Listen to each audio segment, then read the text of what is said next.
Halo sahabat aneka resepku, kita buat cemilan yuk sosis Solo. Namanya sih sosis, tapi nggak seperti sosis ya. Ini lebih serupa seperti risol kampung gitu ya. Oke, ini untuk yang versi ekonomis karena isiannya nggak pakai daging, hanya pakai sosis yang murahan aja. Jadi bisa disesuaikan aja dan selera. Kalau pengen bikin isian premium juga boleh. Yang pasti buatnya nggak ribet, rasanya cukup enak dan cocok jadi isian snack box ekonomis. Dicoba yuk, tapi sebelum masuk ke resep, seperti biasa, like, comment, share, and subscribe dulu dong. Sudah? Yuk kita mulai. Oh iya, seperti biasa resep detail cek di deskripsi ya. Langkah pertama yang harus dilakukan, kita akan buat kulit sosisnya, kulit sosis Solonya ya, dengan mencampur semua bahan-bahan yang ada di deskripsi, bisa dicek. Tapi yang paling pertama itu sih kalau aku masukin cairannya dikit demi sedikit biar tidak ada bagian bergumpal, walaupun pada akhirnya juga tetap aku saring lagi sih. Nah, untuk ini ada tepung dan juga telur, lalu garam, kemudian baru masukkan air sedikit demi sedikit. Tapi kalau misalnya pengen sekaligus juga boleh, nanti belakangan tinggal langsung disaring, ya itu soal selera aja deh. Nah, aku campurnya sedikit demi sedikit aja sambil diaduk-aduk gitu. Nanti kalau dia sudah mulai tidak ada lagi bagian-bagian tepung yang rasanya masih bergumpal, baru tuangkan semua airnya. Nah, kalau misalnya sudah tercampur rata semuanya, baru masukkan minyak sayur atau minyak gorengnya ya.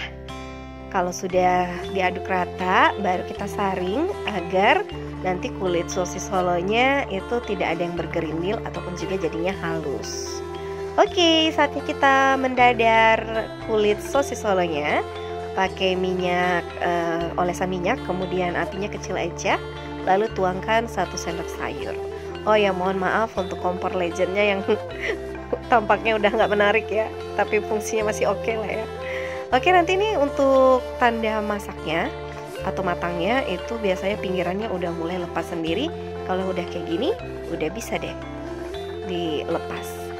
Nah, sambil mendinginkan kulitnya, kita buat isiannya aja dulu ya. Sebenarnya kalau misalnya mau buat isiannya dulu juga boleh. Untuk bahan-bahannya sekali lagi cek di deskripsi. Kemudian aku pakai chopper ataupun juga food processor juga boleh, atau pakai blender juga boleh gitu ya. Kalau sudah halus bumbunya, selanjutnya kita tumis hingga harum. Nah, kalau misalnya sahabat aneka resepku pengen pakai daging, nanti bisa ditumis bareng sama daging, misalnya daging ayam gitu ya. Tapi aku ini pakai sosis yang murmer aja karena ini sosis Solo ekonomis. Jadi aku masukkan sosisnya belakangan aja setelah bumbunya tanak. Oke, kalau bumbunya udah kayak gini artinya bumbunya udah tanak. Selanjutnya baru kita masukkan garam dan juga kaldu bubuk, ataupun kalau mau pakai lada bubuk juga boleh. Tambahin gula pasir juga boleh. Kalau udah di taste rasanya udah enak. Oh ya, karena ini aku pakai mie, jadi sebaiknya rasanya lebih kuat sedikit, karena biasanya sih kalau misalnya kita coba udah enak, tapi begitu dibungkus dengan kulit dia jadi cenderung terasa hambar. Nah, ini udah mulai masukkan sosisnya, potongan sosisnya ya. Terserah mau dipotong kayak gimana, gede-gede juga boleh, sesuai selera aja lah, ekonomis. Kalau sudah kayak gini, udah rata, rasanya juga udah enak, terus bumbu juga udah tercampur rata, baru kemudian kita masukkan mie yang sudah direbus. Boleh pakai mie apa aja, aku pakai mie pesta gitu, mie telur gitu ya, mie telur ya. Pokoknya mie-nya merek pesta gitu deh.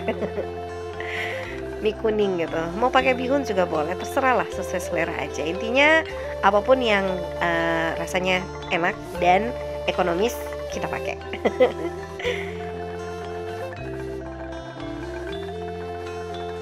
Kalau sudah jadi semuanya, kulit udah, terus juga isiannya juga udah, selanjutnya kita bungkus. Bungkusnya seperti bungkus amplop gitu. Tutup dulu bagian atas, lalu bagian kiri kanan. Padatkan ya, tapi jangan juga terlalu ditarik, takutnya nanti kulitnya jadi robek. Jadi biar dia lebih padat tapi juga tidak ditarik dengan sekuat tenaga kayak gitu. Nah, jadi kita gulung-gulung.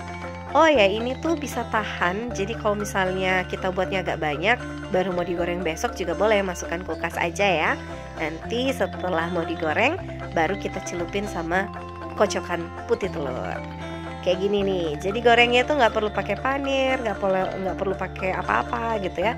Cukup dibalurkan di putih telur, kocokan putih telur, baru langsung digoreng. Rasanya enak banget, gurih-gurih gimana gitu ya. Oke, sudah digoreng sampai kecoklatan, sampai warnanya cantik. Lalu tiriskan. Ini cukup banyak mengandung minyak, jadi boleh ditiriskan pakai tisu gitu ya. Minyaknya terserah deh. Pokoknya sebelum sajikan pastikan minyaknya udah agak terserap oleh tisu, ataupun juga udah mulai berkurang minyaknya ya.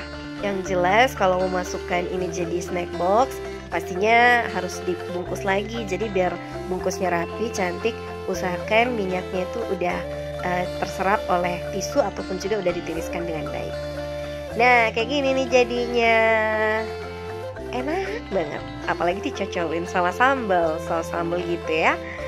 Dan yang pasti ini cocok buat isian snack box, ekonomis. Jadi kayaknya bisa ya untuk kue-kue kotak yang murah tapi rasanya tetap enak.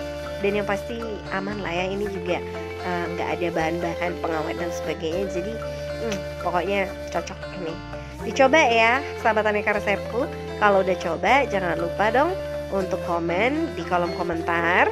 Dan terus dukung kami ya. Yang belum subscribe jangan lupa untuk subscribe agar kami bisa terus berkarya dengan masakan-masakan lainnya. Sampai jumpa di video berikutnya ya.